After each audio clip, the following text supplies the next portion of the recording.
I'm sorry, but are you actually accusing my client of lying about losing her pregnancies? Oh, of course not. All I am saying is that whether or not the losses were in fact true, your client clearly was using them as a tool of emotional manipulation towards my client and their child, which we both can agree is completely inappropriate.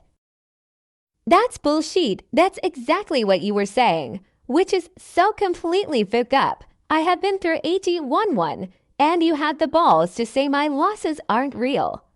What kind of bullshit lawyer did you hire, Douglas? Ma'am, that kind of outburst will not be allowed in this courtroom.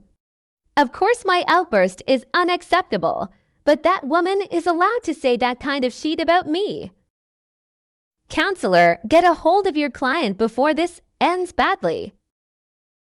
Of course, Your Honor. If we could just take a brief break so everyone can calm down before continuing. Let's break for a 10-minute time frame. I expect everyone to return ready to civilly discuss this situation without another inappropriate outburst. Both parties separate.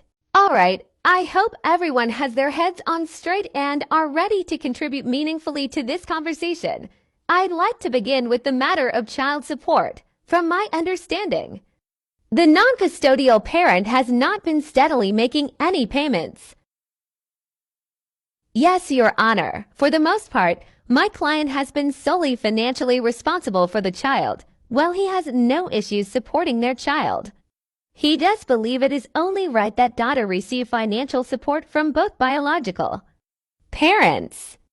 He is correct. Daughter has the right to be financially supported by both parties. Ma'am, you currently are employed at blank hospital. Is this correct? Yes, Your Honor. I have been working there for this long and have been doing my best to get back on my feet after everything I have been through in the last 2 years. And what is your monthly take-home pay?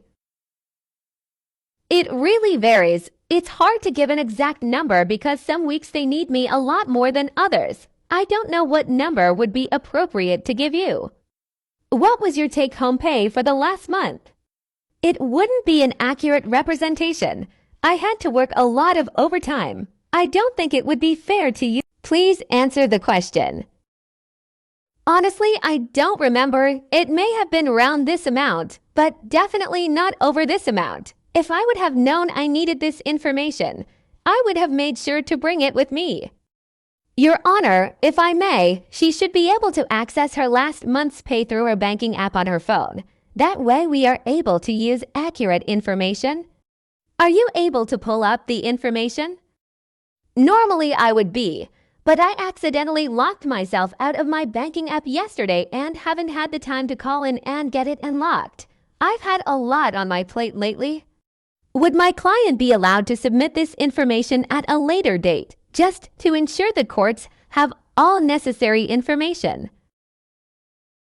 Yes, I am very interested to see the accurate information. In the meantime, the courts will be calculating child support for Ms. Digger based on the minimum amount required. Should we not just wait until we have the accurate information to give? I mean, Douglas makes a lot of money. He's more than capable of supporting daughter, while I, on the other hand, am already struggling too. No, Mom, you will be assigned the minimum amount required, and we will re-evaluate once you submit the necessary documents.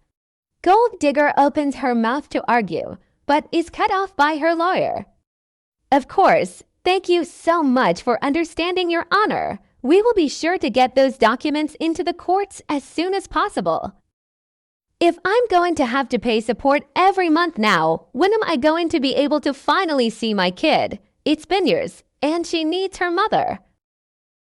Your Honor, my client is more than happy to discuss reunification, but his top priority is to ensure that daughter feels safe and secure during this process.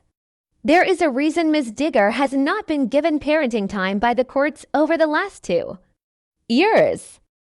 What is your client requesting of Ms. Digger before allowing reunification?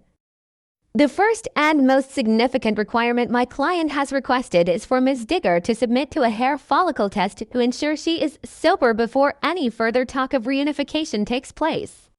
He is more than happy to cover the initial cost of the test, with no expectation of reimbursement if she is able to provide clean test results.